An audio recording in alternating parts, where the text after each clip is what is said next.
শোনার সময়ের অধ্যাত্ম সিরিজের গল্প আজ শুনতে পাবো প্রথম আলোর বাণী।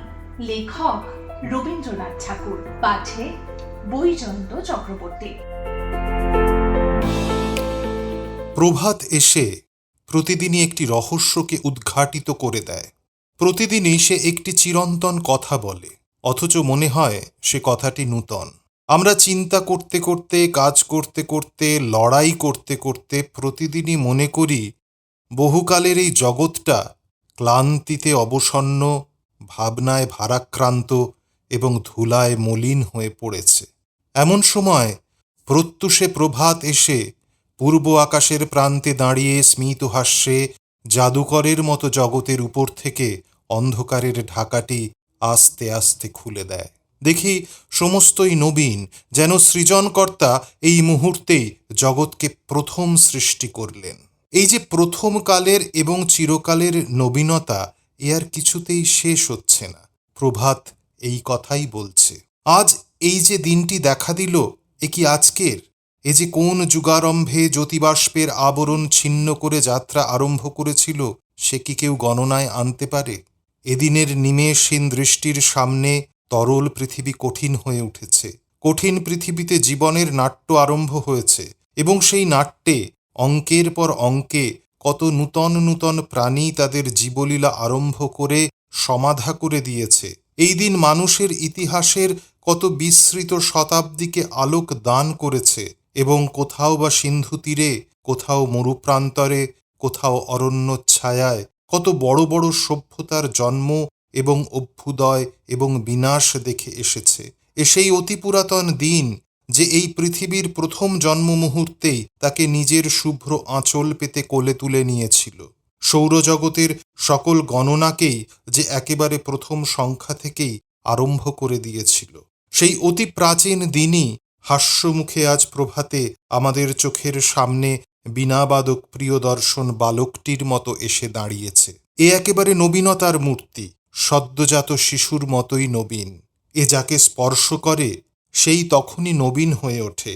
এ আপনার গলার হারটিতে চিরযৌবনের স্পর্শমণি ঝুলিয়ে এসেছে। এর মানে কি? এর মানে হচ্ছে এই, চিরনবীনতাই জগতের অন্তরের ধন, জগতের নিত্য সামগ্রী। পুরাতনতা, জীর্ণতা তার উপর দিয়ে ছায়ার মতো আসছে যাচ্ছে, দেখা দিতে না দিতেই মিলিয়ে যাচ্ছে। একে কোনো মতেই আচ্ছন্ন করতে পারছে না। জরা মিথ্যা, মৃত্যু মিথ্যা, ক্ষয় মিথ্যা। তারা মরীচিকার মতো জ্যোতির্ময় আকাশের উপরে তারা ছায়ার নৃত্য নাচে, এবং নাচতে নাচতে তারা দিক প্রান্তরের অন্তরালে বিলীন হয়ে যায়। সত্য কেবল নিঃশেষহীন নবীনতা। কোনো ক্ষতি তাকে স্পর্শ করে না, কোনো আঘাত তাতে চিহ্ন আঁকে না। প্রতিদিন প্রভাতে এই কথাটি প্রকাশ পায়। এই যে পৃথিবীর অতি পুরাতন দিন, একে প্রত্যহ প্রভাতে নূতন করে জন্ম লাভ করতে হয়। প্রত্যহই একবার করে তাকে আদিতে ফিরে আসতে হয়, নইলে তার মূল সুরটি হারিয়ে যায়। প্রভাত তাকে তার চিরকালের ধুয়োটি বারবার করে ধরিয়ে দেয়, কিছুতেই ভুলতে দেয় না।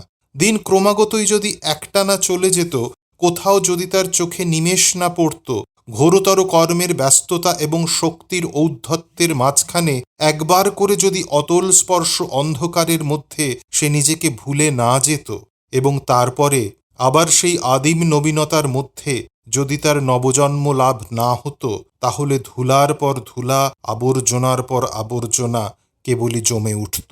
চেষ্টার ক্ষোভে, অহংকারের তাপে, কর্মের ভারে তার চিরন্তন সত্যটি আচ্ছন্ন হয়ে থাকত। তাহলে কেবলই মধ্যাহ্নের প্রখরতা, প্রয়াসের প্রবলতা, কেবলই কাটতে যাওয়া, কেবলই ধাক্কা খাওয়া, কেবলই অন্তহীন পথ, কেবলই লক্ষ্যহীন যাত্রা, এরই উন্মাদনার তপ্ত বাষ্প জমতে জমতে পৃথিবীতে যেন একদিন বুদবুদের মতো বিদীর্ণ করে ফেলত। এখনও দিনের বিচিত্র সঙ্গীত তার সমস্ত মূর্ছনার সঙ্গে বেজে ওঠেনি। কিন্তু এই দিন যতই অগ্রসর হবে, কর্মসংঘাত ততই বেড়ে উঠতে থাকবে। অনৈক্য এবং বিরোধের সুরগুলি ক্রমেই উগ্র হয়ে উঠতে চাইবে। দেখতে দেখতে পৃথিবী জুড়ে উদ্বেগ তীব্র, ক্ষুধা তৃষ্ণার ক্রন্দনস্বর প্রবল, এবং প্রতিযোগিতার ক্ষুব্ধ গর্জন উন্মত্ত হয়ে উঠবে।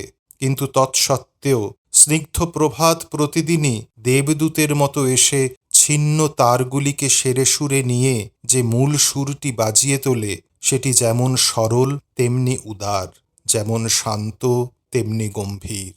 তার মধ্যে দাহ নেই, সংঘর্ষ নেই, তার মধ্যে খণ্ডতা নেই, সংশয় নেই। সে একটি বৃহৎ সমগ্রতার, সম্পূর্ণতার সুর। নিত্যরাগিণীর মূর্তিটি অতি সৌম্যভাবে তার মধ্যে থেকে প্রকাশ পেয়ে ওঠে।